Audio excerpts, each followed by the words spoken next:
everybody. Welcome to EduMatch. Thank you so much for joining us. So, follow along with us at podcasts with an s.edumatch.org/tweet talk. And speaking of EduMatch, if you want to be the featured person of the day, then sign up. Go to edumatch.org, look for the sign up button on the top right hand side, and then just fill out the Google form. So, there is a wait, but don't worry because as you wait, then some really cool stuff will happen. First of all, if someone comes up that is matched for you, then you'll get tagged. Second of all, your blog will be tweeted out to our network of about 25,000 right now. So we'll tweet that out as long as we can find the RSS feed.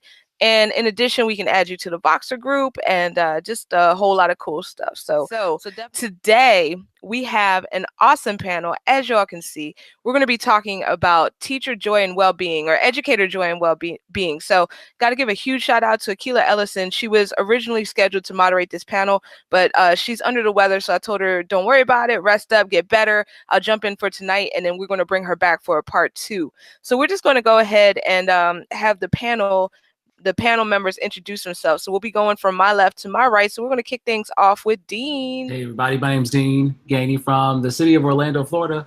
Certainly happy to be here tonight, and I am a grade 4 and 5 language arts teacher, as well as a gifted in technology teacher down here, and definitely enjoying my time in the classroom with the kids. So I'm happy to be here. Thanks. All right, we are happy to have you as always. So thanks, Dean. All right, going next to Katie. Hi guys, I'm Katie, high school teacher librarian out in Central California, and I teach adjunct for Fresno Pacific University, which means I get to pretty much teach everything and everyone. So super excited there, ready to rock our joy here. All right, awesome. Yes, ready to rock the joy. I love that. Love that. All right, awesome. Well, welcome back, Katie. All right, going next to Nicole. Hello, everyone. My name is Nicole Taylor, and I am a blended learning specialist to a school district right outside of Dallas, Texas, where I reside. In this role, I get to work with teachers and students from pre-K through 6th grade, all things digital teaching and learning. And I don't think I could survive as an educator without joy, without tapping into my joy as often as possible. So I'm excited to spread a little joy with you guys this afternoon. All right, awesome. And we are excited to hear about it. So welcome back, Nicole. Glad to have you here. All right, moving on next to Leslie, aka the Faginator. Good evening. It is a joy to be here with you all this evening. My name is Leslie Fagan, aka the Faginator, as Sarah just referenced. I think of myself somewhat as a superhero. I currently live and work in Griffin, Georgia for the Griffin-Spalding County School System as an instructional technology coach. I have the pleasure of working with our middle school teachers, high school teachers. We have a gifted center for our K-5 kids, and I also do the alternative school, the psychoeducational facility, and the district office as the person who helps them effectively incorporate tech tools. So I am glad to be here, and I will be 49 next month. So this joy thing in my life is new, but I have taken steps to incorporate more joy into my life. So I thought that this would be a great topic for me to jump in on. And as I stated earlier, I am so glad to be here with my EduMatch friends and family. And we are super excited to have you here. So happy birthday in advance, Leslie. All of the joy for the upcoming year and happiness sending that your way. So awesome. Thank you for being here. And last and certainly not least, we have Mike. Hey everyone, how's it going? Mike Drezik. I am the instructional technology specialist at the Lakeshore Central School District in Angola, New York, just outside of Buffalo along Lake Erie. I work kindergarten through 12th grade. So I was always an 8th grade middle school teacher in mathematics, and definitely learning a lot of new things from spending time in kindergarten and spending time with seniors in high school. So love the topic tonight. I have a lot to learn myself from everyone here, and I'm just excited to be here. So thanks. When I'm 49 years old, I hope that I'm doing something like this. I hope that I still have that joy and passion that Leslie's bringing. That's awesome. Oh yeah, absolutely. Same here, same here. So it's great to have you back, Mike. Long time no see. Just joking. We had him on yesterday as a special episode. So great to have you back on, Mike. All right, so we're going to kick it over for our very first question. But before doing so, I just wanted to say, hey, see that some people are tuning in. So please chime in on the YouTube Live page with your responses to the questions, as well as feel free to tweet them out with the hashtag EduMatch, where they are dropping every so often. So the first question that we have for the panel is, what brings you joy both in and out of work? And how do you find time to incorporate the things in your life that bring you joy? Okay, what brings me joy? I have rediscovered my love of reading. I have been reading since I was 4, and one summer, I used to be an English teacher before I became an instructional tech coach. One summer, I decided I was going to skip our mandatory summer reading, and I read 37 books for pleasure. I didn't sleep a whole lot that summer, but I read. So I've rediscovered my love of reading, and I've joined Amazon Prime, so I get a free book every month. That brings me joy to just sit and read and get lost in whatever I'm reading. And I don't like to read sappy romance novels and whatnot. And I know this is on YouTube Live. I like to read about people getting tortured, political thrillers, assassins. That brings me joy. Now, I'm not any of those things, but I just like to read.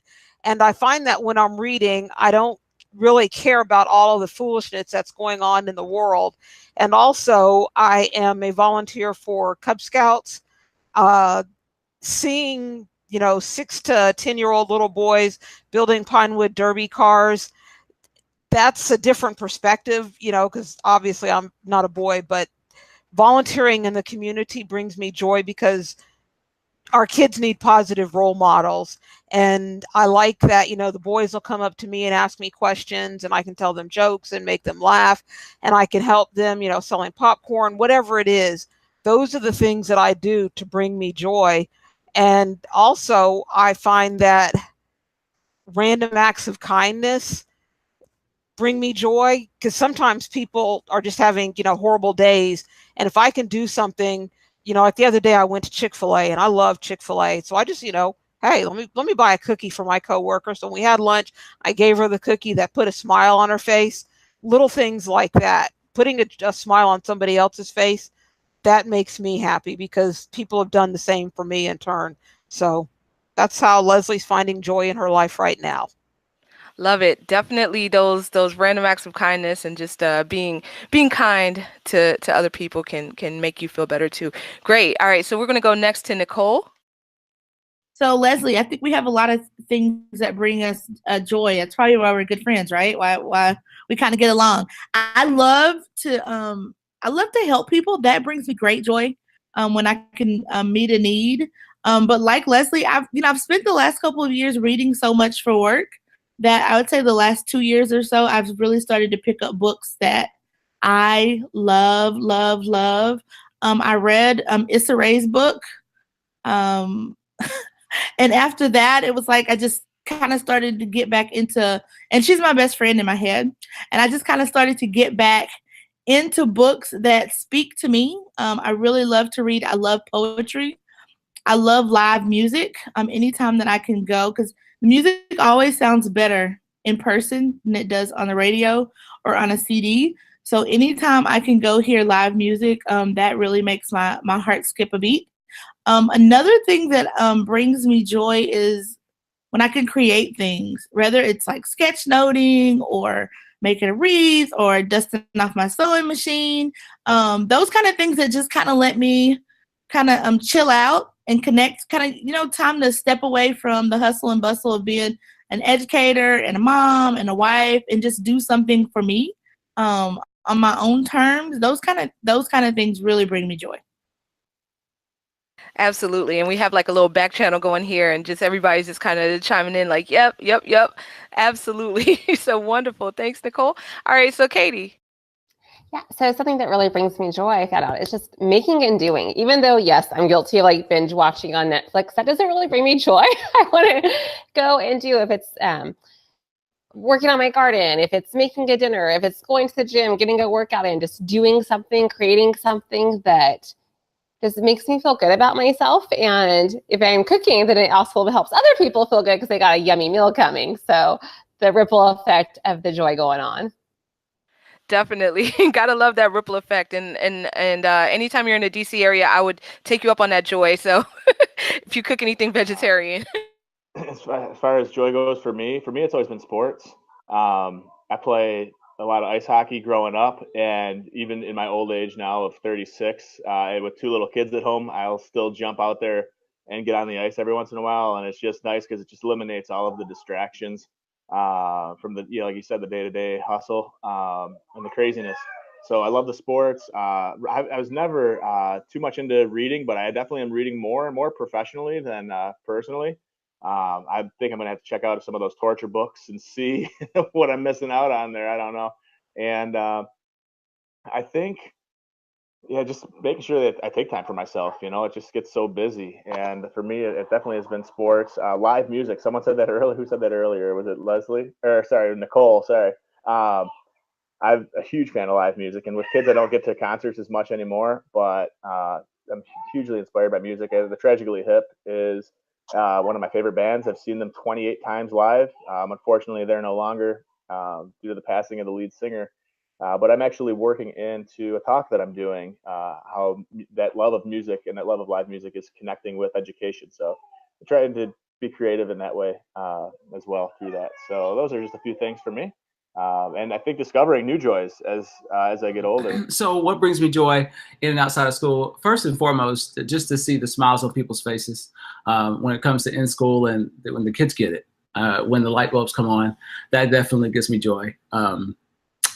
Definitely the music side of things, whenever I can involve myself in music, whether it be writing or singing, that also gives me joy.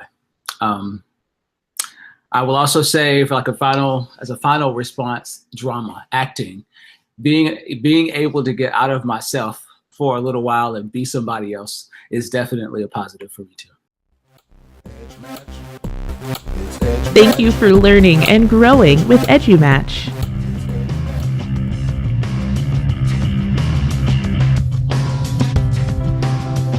This is Susie Hiley from the EduMatch community, inviting you to participate in the Classroom 2.0 live webinars, which are held most Saturdays at noon Eastern Time, mainly throughout the school year, but also into June. We have a variety of wonderful guests, from featured teachers to people who introduce us to new technology tools, new ways of thinking. These webinars last for 1 hour, and they are also archived on the website, which is live.classroom20.com.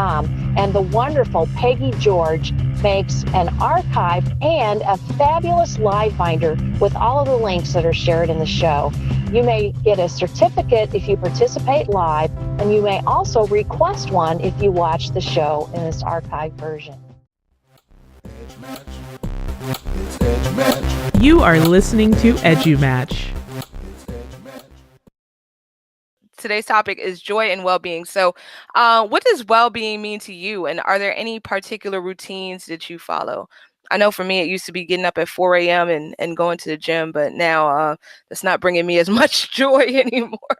I think sleeping until 6 is bringing me a little bit more joy in this week. So we'll see if the 4 a.m. wake-up call comes back. All right. Yeah. Well-being definitely includes taking care of yourself, feeding your own needs, the personal relationships you have, making sure you put time into it. So if you do have friends, even though you're teaching, you still continue to have friends because you give them time.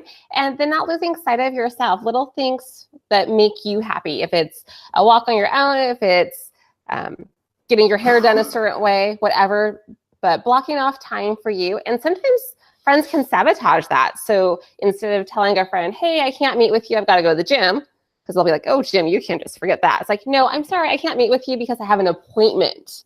Now it's a whole different thing, and there's a value to it. And it really is important to make appointments for yourself because you are pretty important.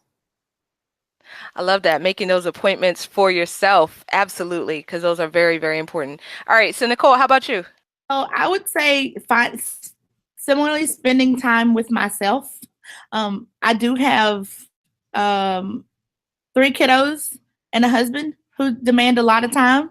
Outside of, being an educator, that also takes a lot of time. So one thing I've started doing, I started this a few years ago, was getting up like an hour and a half before them to spend some time in whatever I want to read. I usually spend some time reading, journaling, some music, so that when everyone gets up and they're pulling on me, I'm ready for it. I think for me, well-being is making sure that I don't feel as if I'm being stretched thin, even though at the end of the day, I probably still am being stretched thin, but it's okay because I've spent some time with me. So yeah, that's kind of what I have to do to make sure that I'm in a good place, is make sure that I've kind of started the day off spending some time with myself. Love that. So definitely making that time for you. Wonderful. All right, Leslie, how about you? Last year, my coworker had gotten me into bullet journaling, and I was doing really well with that, where I was writing down, my to-do list, things that make me happy, things that make me sad, just trying to, document what was going on in my life. Well, then I got my foster son, and second grade homework, that math stuff, it just killed me and it just ruined all of my free time. So I was busy taking care of him. Well, when he left, I lost my joy. So how did I get my joy back? Well, I discovered that going to therapy is absolutely amazing. So I found a therapist, and my therapist is phenomenal. And I've created some Spotify playlists. So when I'm riding around in my car, going to the schools and stuff, I have, depending on my mood, I have that music going.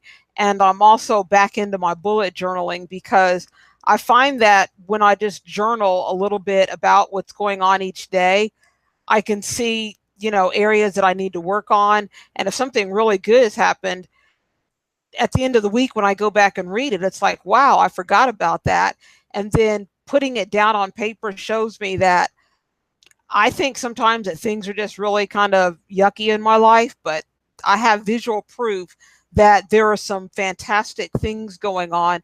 So I'm having fun with the bullet journaling, and I'm, got all these different markers and washi tape, and it goes everywhere with me. So I'm able to enjoy the process of being creative, because all of my life I have not been, my mind is not creative, but I'm training it to be creative at the ripe old age of 48 3/4, because in 29 days I will be 49. So I'm getting there, but that's how I'm taking care of my well-being. And plus I've got good friends that I can call on and just chat with them. So that's how I'm doing my well-being right now. Leslie, thank you so much for what you just shared. So that was awesome. So let's go next to Dean. Hey everybody. So well-being, honestly, I look at well-being as being well, and I think it's a daily thing. It's a mindset that you have to think about. And there are times that I clearly get stressed, or there's lots going on, and sometimes it helps me to be able to just sit still and breathe. It's not always easy to do, but just to find myself sitting somewhere, or standing, I guess, and breathing. That might involve me turning off the light sometimes, just to make sure that I am bringing myself back to myself. I also like to do the occasional massage therapist trip, as well as visiting the chiropractor for health and wellness adjustments. I believe that's important because, our vertebrae is connected to everything. And so it has really been a benefit for me as I continue to go. Absolutely. All right. Wonderful. Thank you, Dean. All right. And Mike, how about you? Well-being to me, I think is, and I really like what Dean said, is just being, still kind of just, being in the moment. I think it's so easy to just be going so fast and just trying to take on so much. I think it's finding balance. I think it's finding time to do the things you love. I think in education, we're so used to just doing things for everybody else. And I mean, that's what makes us great at what we do. But it could also be a bit of a downfall as well, is that we, sometimes we don't look after ourselves. And I know I'm guilty of that sometimes, very much so. And I've learned a lot through, I believe, even towards the end of last school year, I hit what was some severe burnout. And it took that to happen, to really realize I need to do better in that area. So, and actually, thanks to Dean, he taught me about essential oils, which I had never even heard of before. And I have a diffuser now that I like. So I've got the different aromatherapies going on. Music as well definitely helps.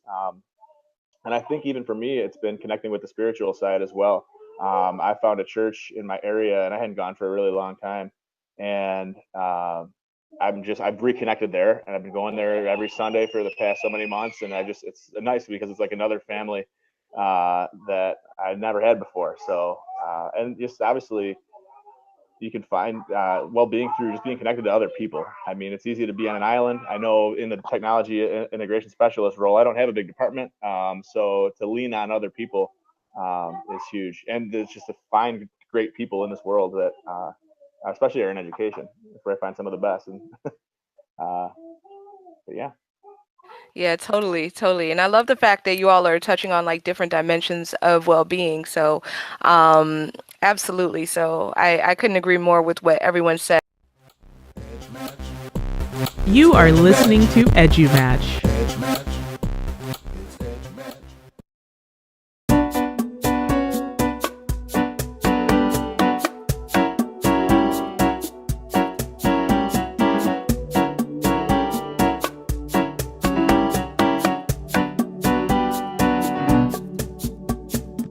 Past the Scope EDU is a community of learners. We're not restricted to any classroom walls or any borders. We figure that it is a space where each one can reach one, and each individual is their own expert. We scope together using the Periscope as our platform and the tool in which we choose to perfect our craft every third Thursday of every month.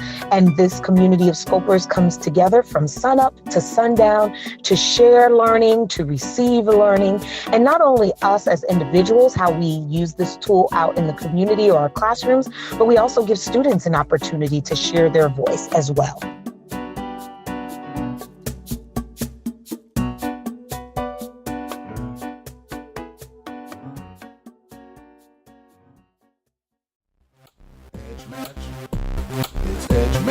You are listening to EduMatch.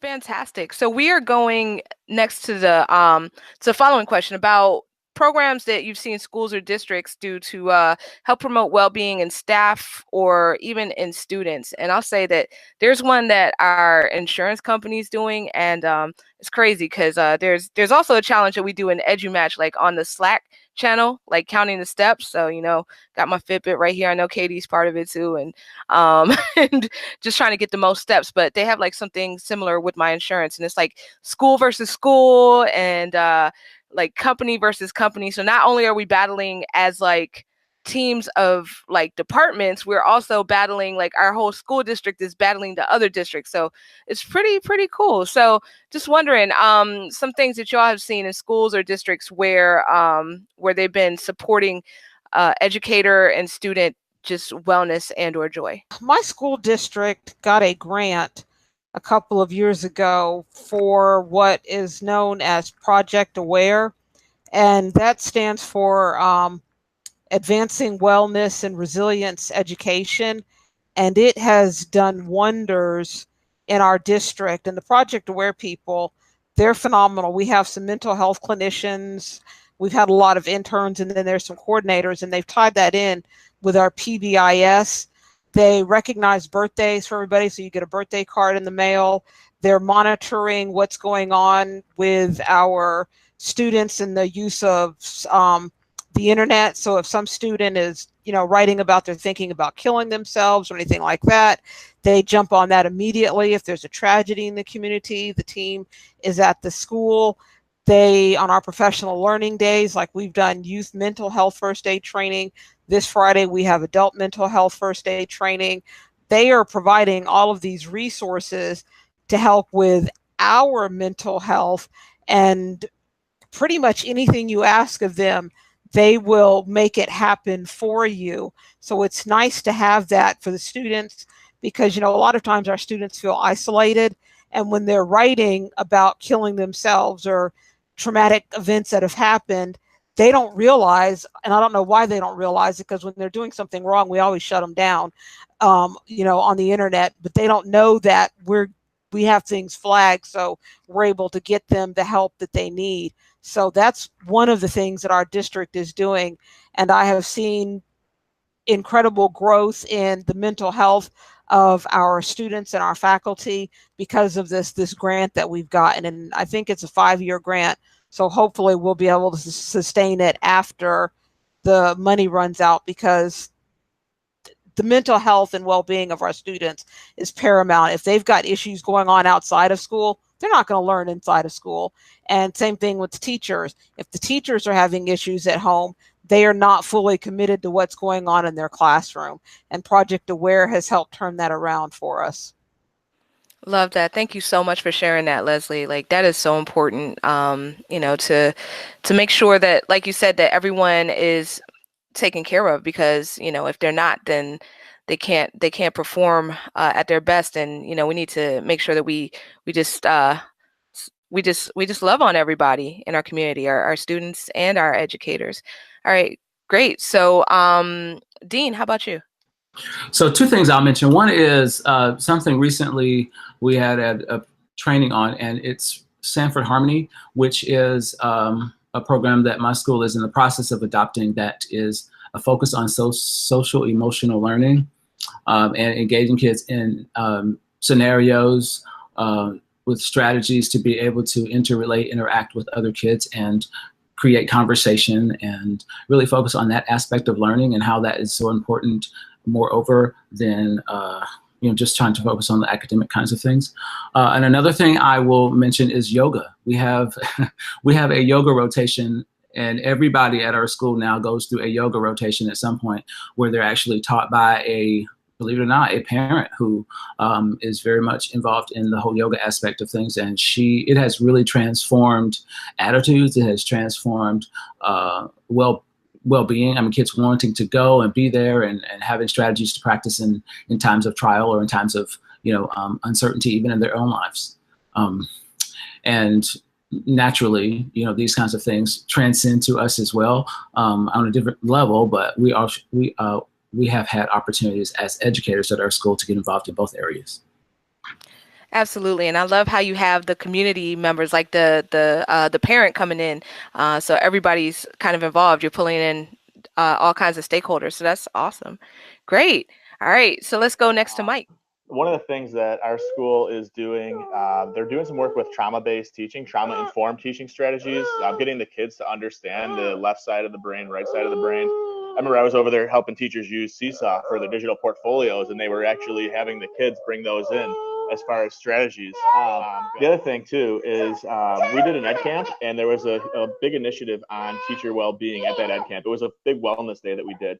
And one of the things I know, like the app Headspace and Calm, they have a thing that's free for schools. So you can apply on the Calm website and have free access to that for your classroom and to use it with students. So I could maybe tweet that link out to EduMatch, and that was really a nice resource to have, because you could use it too personally for yourself, and then to bring it into your classroom and have those exercises, which I think bringing in that mindfulness is important. But those are a few things that I've seen that our schools are doing. I even think even the brain breaks with things like Go Noodle. I mean, I know that can get a little bit loud and crazy, but I think sometimes just take a break can be helpful for kids. I know this summer I did a book study on the book Teach Like Finland, and that was one of the things that they stressed in that book was them taking the time in between each lesson. I think for every 45 minutes of learning, they had 15 minutes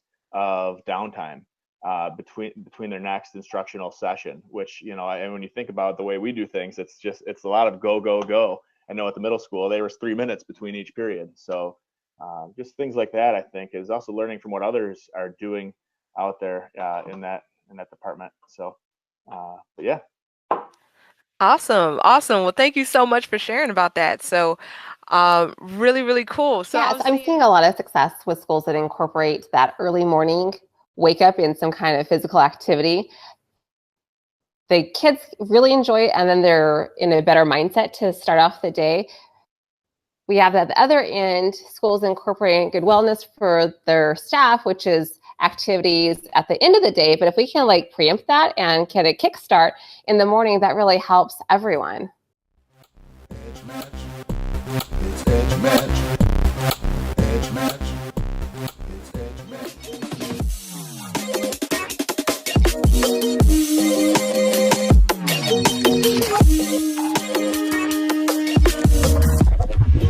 Imagine having access to hundreds of international stories at a click of a button, or even a flick of a screen. Stories of a lifetime can make this happen. Your class will tell their story from their place in the world. This might be a local legend, a fable, something that makes your place special or famous.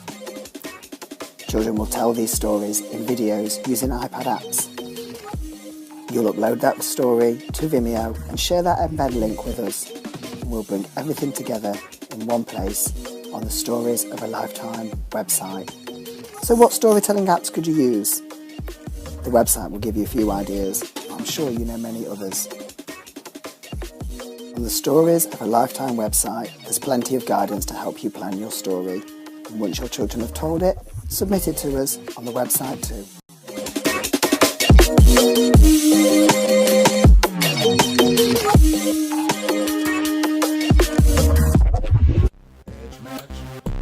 It's Edge Match. Edge Match. It's Edge Match. We're going to move on now to our final question. So, Mike, you actually touched on this a little earlier today in our conversation.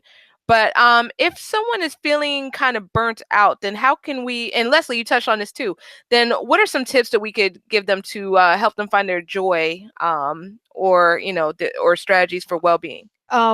I'm kind of like Mike in that for a lot of years, I did not go to church because I was angry with God because my mother died. And then I realized we're all going to die at some point. So stop being angry, get over yourself. And I found a church, and that has been a tremendous help to me. And there are days also when I just find that, and I don't serve the elementary schools in my district, but I will go to an elementary school because those little kids, it doesn't matter what kind of day you're having. And I guess I have this look that says, I need a hug, because and they don't know me, but they'll come up and they'll hug me and they want me to, get involved with what they're doing. That to me brings an awful lot of joy, because that's why we do what we do. It's for the children. So if you get the opportunity to go into a classroom and just sit and talk to a child or play with them, help them create something, especially in a makerspace situation or in the media center, and talk to them about, your favorite book as a child, you're sharing something with them, you're connecting with them on their level. That brings me a lot of joy. And also sometimes I get joy just from going outside and looking around. And oddly enough, camping brings me joy, especially when I can get that fire going and I get that first marshmallow and my s'more stuff together. And I actually do that at home too. But things that, take me away from my job as an instructional tech coach, there's a little bit of stress with that, but there are other stresses in life, family illnesses, whatever. Just find something that puts a smile on your face. And it could be watching The Big Bang Theory, because those folks, they make me laugh all the time. But just find something that puts a smile on your face, and it will take away your frustrations. Everybody's different, but those are the things that work best for me. Okay, that is awesome. Thank you so much for sharing that, Leslie. All right, going next to Nicole. Leslie, yeah, if you go into a pre-kindergarten, a pre-K room, you cannot be in a room full of pre-K or kindergarten kids and not leave joyful. They're just like sponges. They soak up everything. That's very true. But I really think any grade level, the further you get from state mandated testing, the more joy you see in those classrooms, which I think that's another tweet and talk for another day, right? But from the teachers and from the students, I mean, they're just so joyful. So thinking about joy, I wrote about this in the first Edgy Snap. I think it was like around year 10, 11 in education, where I kind of lost my joy. And I discovered Ed Camp. And Ed Camp immediately filled my cup. And really let me, gave me a little bit more, all of my joy back from being a teacher, because there were just so many demands and so many things that I was being told that I had to do and when to do it and how to do it. And so discovering Ed Camp just kind of snowballed into this personal learning, personal development, rediscovery of all things that I really enjoy doing. Another thing that has really helped me is having a cutoff time for work, because I think what we do, it can easily consume you. And so you'll go to work and you'll work 8 hours and you'll come home and work another 4 to 6 hours. So I really started giving myself like 2 late days at work and telling myself that once I leave work, that I'm going to tap into other things because I love work. And I think all educators, we love what we do. So that's easily done. But when I come home, I try to put on a different hat, and I try to really be here 100% for my loved ones and my family and my friends, and really spend some time with them. I know that just having a cutoff time, and that doesn't mean that I'm not on my laptop, but I'm usually on Twitter or reading a book or writing something. It's different. So being able to kind of cut things off and enjoy life a little bit more, that has really helped. I love that, Nicole. I love that. And that just reminded me of something like, because, a lot of us, especially those of us who are connecting and always being like a sponge and soaking things up, then the opportunities are endless to connect and to do things. And I'd been using Calendly to kind of book, different things. And at one point I was seeing, okay, I get off work at 4, I get home at 5, I have meetings at 5, 6, 7, 8, and 9 every day. So lately what I've been doing has been scheduling like this one day from 4 to 8, then it's going to be a run day. And I know like when I go running, nothing else goes on the calendar. So I try to do that like 2 days on, 1 day off. So that's like kind of my flow. So cool. So I want to kick it over to Dean now. So I tend to operate under the philosophy of better out than in. We deal with a lot on a day-to-day basis as educators, and I feel like whatever that tool is, sometimes it's, for me, walking around in nature. I'll go to a wildlife reserve in a heartbeat. I'll go and walk and smell the flowers and let the wind blow and be in the middle of nowhere, because it totally helps me to refresh myself. I also think there's power in reflection. Because I can't tell you the number of times that I have doubted. I have like, okay, what in the world is going on here? And when I go back and I read the stories of positive experiences that I've had in the classroom, when I read those powerful moments where students have, against all odds, have grown and developed and become something they didn't believe that they could be. When I think about those moments that could not have been it could not have happened if it wasn't for a motivated teacher or someone who really was pulling for those kids. I think about those moments and I am empowered again. Like I smile, I laugh, I'm like, oh my goodness, I remember where he was. I remember where she was. And there's something about the power of reflection. And so I encourage everybody to write. I encourage everybody to get it out, the de-stressing part, but then also allowing you for the opportunity to go back and look at those moments that have been positive for you and using those to re-empower yourself. Love that. That power of reflection. Absolutely. All right, cool. So we're going to go next to Katie. Yeah, you've heard nature being brought up quite a few times here, and it's amazing the calming effect that nature has, but it's really multifold, because when you go to nature, half the time where we're camping or whatnot, there isn't technology. So you don't have all of these weird notifications. You don't have these extra things that some random boss or educator is asking to do last minute. You really are disconnecting and focusing on what's important. Even with my boys, when I notice they're bickering a little bit more than usual, like, oh my gosh, yeah, it's been a little bit since we've gotten out of town and just de-stressed and disconnected and focused on each other. It does make a difference to just like, get away. No one's yelling at someone for dirty dishes in the kitchen. There's nothing to really complain about. Just enjoy each other. Absolutely. So I love it. Thank you, Katie. And Mike, let's come to you. Sure. For me, it really had to be learning that I just couldn't say yes to everything. That was a challenge for me. I mean, I just wanted to help everyone, and no matter what the request was, I would just be there. And it was hard. It took a toll on me, and I think that's probably where some of the burnout came in that I experienced towards the end of last school year. And it was like I said, it was really good to go through that.